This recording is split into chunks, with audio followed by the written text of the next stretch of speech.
Welcome to Lincoln County Connects Online, your source for the latest news in our Lincoln County, Tennessee school system. I'm your host, Jason Parks, and I'm excited to be here today with Kim Barnes, Gema Sieh, and Lindley Buchannon, Teachers of the Year for Lincoln County School System. Thank y'all so much for being with us today. Congratulations. Well, we've got some questions for you. Everybody wants to know a little bit about your background. Kim, we're going to start with you today. Kim is from South Lincoln School. And Kim, congratulations again. How long have you served as a teacher? What do you teach? This is my 12th year of teaching, and I am currently a 4th grade science teacher. Can you share with us a little bit about your background, how you got into teaching? Sure. Well, in high school, I had a great government teacher, so I kind of always wanted to be a teacher. Got to college and had some professors that kind of led me to question my career choice. So I went to some other career choices and then circled back around to teaching. Now, speaking of college, where did you go to college? What college degrees do you have? Well, Jason, for time purposes, let me just make it brief. Okay. I have a nursing degree from Centera Norfolk General Hospital in Virginia, and then I also have a bachelor's in early childhood and elementary education from UAB. So obviously then, if you have a bachelor's in nursing, being a teacher or you have a degree in nursing, yeah. Being a teacher wasn't always the first choice. So how did you end up getting into teaching? Well, truthfully, it was my first choice, Okay. but like I said, that professor I went to college in Virginia and he kind of had me change my career path, and so I decided, well, maybe teaching's not really for me. But then as I went through some other career choices, I decided, I always circled back and decided teaching was for me. So I got into it a little later in life, but it was a good choice. Well, what are some of your favorite memories then? What's your favorite part about education and being a teacher?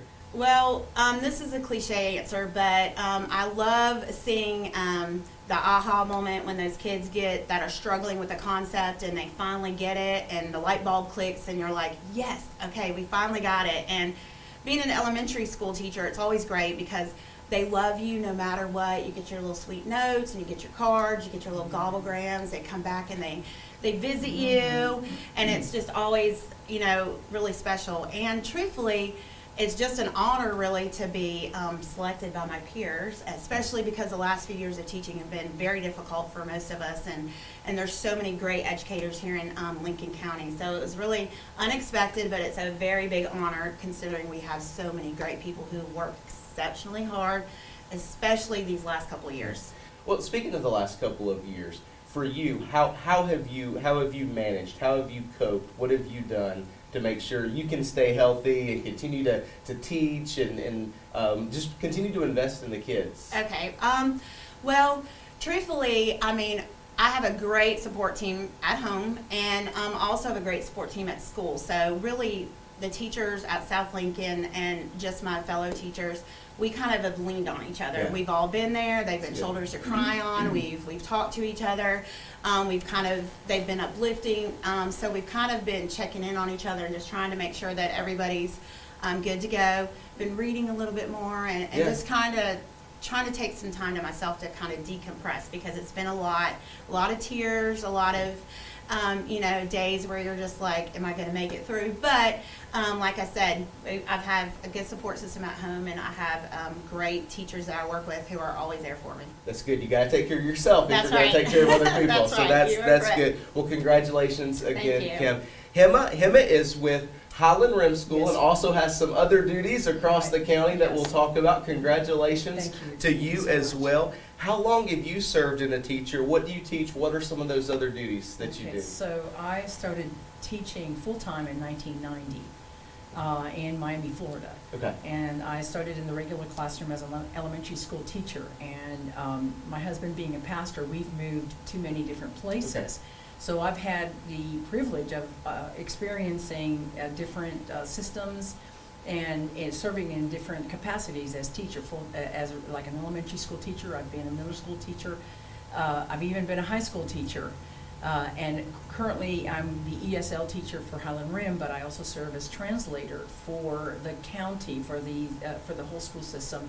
So any school that may need a call to parents, or whatever the situation may be, then I'm called upon to serve in that capacity. Now, before we started the interview, I got to hear a little bit about your story, a little bit about your background. It's just intriguing. Do you mind sharing with our viewers a little bit about your background? Do not mind. I'm very proud of the fact that my family came to America in 1961 as political refugees. I was born in Cuba, and obviously when Fidel Castro took over the government and the island, my parents recognized and understood quickly that there was danger and that it was communism that was coming to the island. So they immediately, as soon as they could, applied to leave. And of course, Castro came into power at 59, so by 61 we had gone. So on Columbus Day, October of 1961, we discovered North America. That's what I say. And we came to America at that time, and I was 3 years old. Almost 4, and I am very proud to be what I feel is the product of the American dream. Yeah. We came with nothing but 2 suitcases. I have a recollection of sitting in front of Miami Airport. We had 2 suitcases, my sister and I, my parents, and that's how we came to America.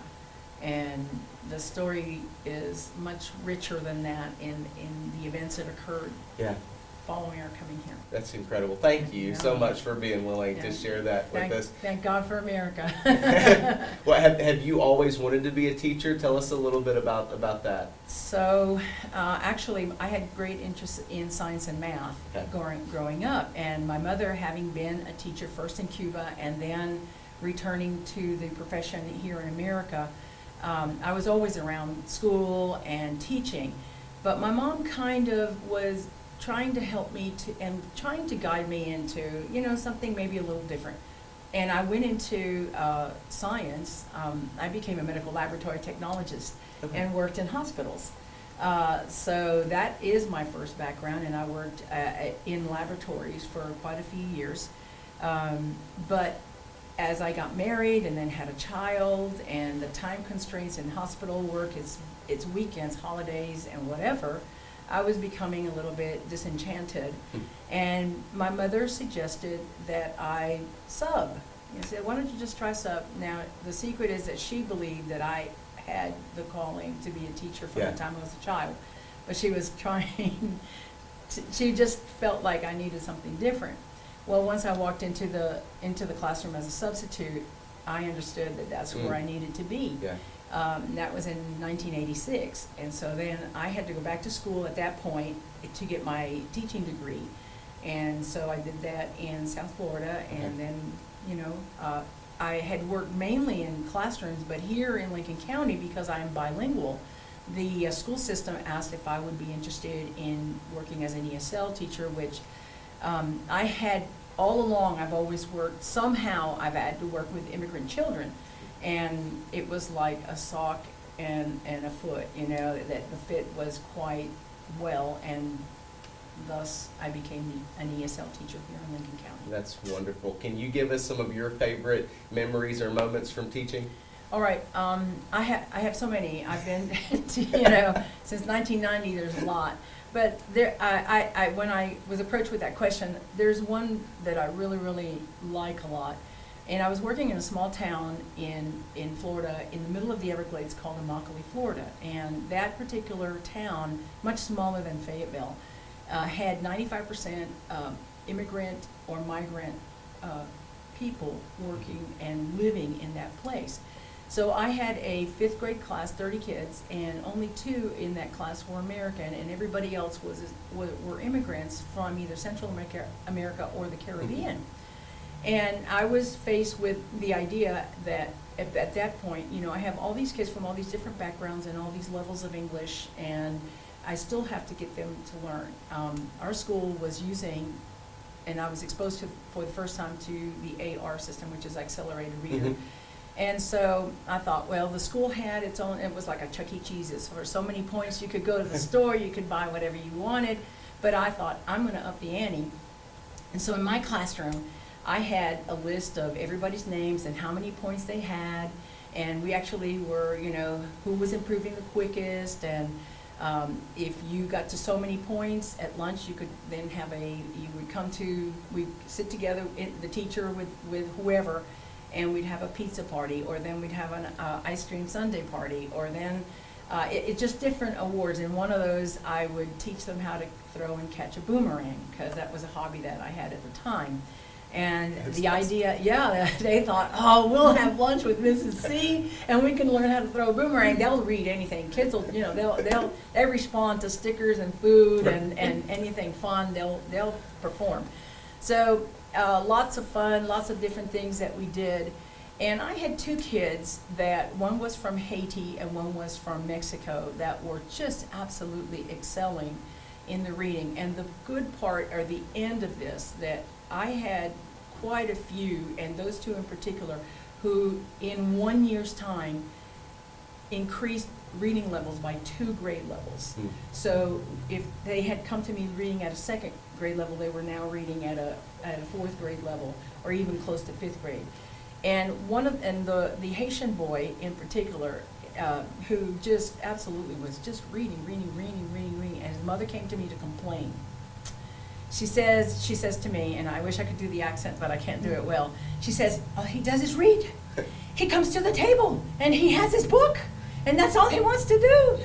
So as a teacher, to me, it wasn't just the awards. To me, I'm thinking, he's coming to the table with a book, he's loving what he's doing. Yeah.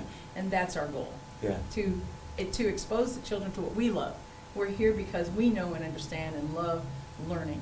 Yeah. And that's one of my favorite stories I love as it. teaching. Thank you so You're very much, welcome. Emma. Congratulations. Thank you. And last but not least, Lindley, congratulations to you too. Thank you. Lindley teaches at Lincoln County High School. I want you to tell us a little bit about what you teach, but beforehand, we learned a little bit about your story. You taught one subject, and then you got to change subjects, and it kind of reinvigorated, just kind of reignited that passion for teaching. Can you tell us a little bit about that? Yes, so I've been teaching for 6 years now. The first 4 years that I taught, I was teaching English. That's what my degree was in. I went to Troy University and got a degree in English Language Arts Education, and so that was the plan. Well, then after the 4 years was when we had the shutdown for COVID, and COVID hits everybody differently, and it was a hard time, like it is for everybody. But I was really struggling with my purpose at school, and I just felt like I was not fulfilling that purpose, and I felt like there was something else out there. And so when we shut down, it felt like I shut down.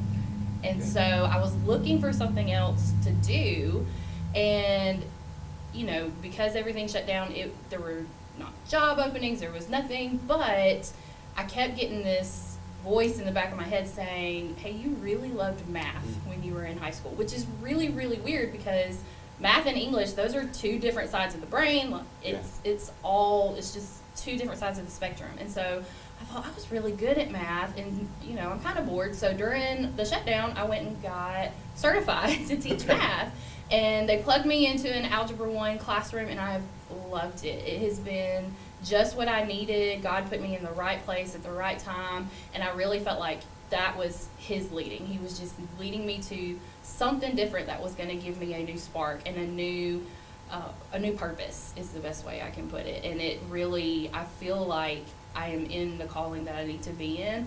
And so I really enjoy math. I know that's kind of nerdy of me to say, but No. I love it. I love it, and I love that, because a lot of people walk through what you walked through and had those same feelings, and not everybody has found their purpose through it. And so it's exciting seeing that. I think it may even give some people some hope that are watching that, hey, keep your options open. Go back and look at what those passions were. Tell me a little bit about your background. Where did you grow up?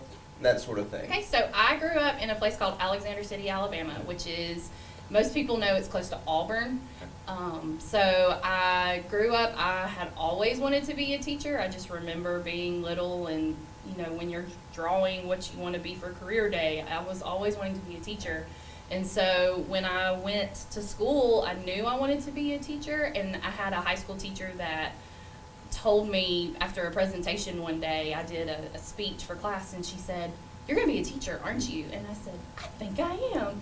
And so she really encouraged me throughout my whole high school career. And then I went and I got my degree to be a teacher, and as soon as I got out of college in December, and there weren't a lot of teaching positions open. So I didn't get to be a teacher right out of the gate. I went and I did youth ministry for 4 years before I went into teaching. And I loved youth ministry, and I think it really prepared me for the emotional and the mental side of teaching. You know, college will prepare you for the curriculum and how to set up certain things and do rubrics and all the buzzwords for teaching. But I think youth ministry prepared me for how to interact with teenagers, how to talk with parents and do the communication side of it, and the preparing yourself emotionally for what you're going to face. And so I'm so grateful for youth ministry, and so that was a huge part of my background, was working in the church, and that led me to finally get into teaching here at Lincoln County. And that's important, because even here in Lincoln County, that holistic approach is a part of the mission and the vision of what we do. It's not just about academics. We've got to take into account a comprehensive approach to helping students. Tell me a little bit then about where did you go to college, and where did you get your certification during the shutdown and all of that kind of stuff? So I went to Troy University, which is in South Alabama. Not a lot of people know about it, but go Trojans, they're awesome. And I got a bachelor's degree in English Language Arts Education. And then during the shutdown, to get certified, because I was already certified to teach English here in Tennessee, all I had to do was I had to take 2 praxis exams for algebra and for middle school math. And once I completed that, I submitted an application to the state to be certified to teach Algebra 1. And I'm currently studying, because it's going to take a lot of time, studying to get my math content knowledge, which will certify me to teach the higher maths in high school. So pre-calculus, calculus, all of those. Well, just like I asked everybody else, what were some of your favorite memories from teaching over these past few years? So, just like my fellow teachers, you know, I have those moments, the aha moments, and the moments where you have those students who maybe have a rough life, but then they're coming in and they're getting those things that they need. But I love getting to see my students doing what they love to do outside of school. And so my favorite moments, I get to coach the dance team at the high school. And so we go to camp every summer, and those are some long nights. I don't know if you know what cheerleaders or dance team or any of them do during camp, or even band. A band does this a lot too. But we're up all night with them practicing, and they're pouring their heart, and there's a lot of tears into things. And so this past summer, we took our dance team, which they were all very new to dance, except for maybe 1 or 2. They were a growing group, and they came in scared to death, had never been to camp, and they went in and they stayed up and rocked their final evaluation. They came home with a lot of awards and ribbons and things like that, but to see the bond that they had afterwards, because they had helped each other with their routines, and they had stayed up with us, and we had done all the things to help them, their bond this year has been incomparable. It's amazing to see that. And then seeing, because our kids see what we do every day on a daily basis, they get to see us in our element, getting to see my students in their element, whether it be dance team or at the football games or the basketball or a band concert, and then they're coming and they're seeing you afterwards. They're like, "Miss B, you're actually here. Thank you so much." And they see us, and they see that we care about them. And so those are all of my favorite memories, is when they are in those things that they enjoy, their passions, and they know that we're rooting for them in those moments. So I love any of those memories. They're just That's lovely. awesome. Well, Lindley, congratulations to you as well, and thank you. I know y'all have a lot going on, and so thank you for spending some time. One of the things I noticed, there was a theme, and one of the themes was teamwork, and that we're all in this together. And so not only do I want to congratulate you and thank you, but I just want to take a moment and thank everyone in our Lincoln County school system that serves, who teaches, administrators, custodians, cafeteria workers, aides. We are so grateful for what you do each and every day for our children and our students. And thank you for all of you who are watching Lincoln County Connects online. We can't wait to see you again soon.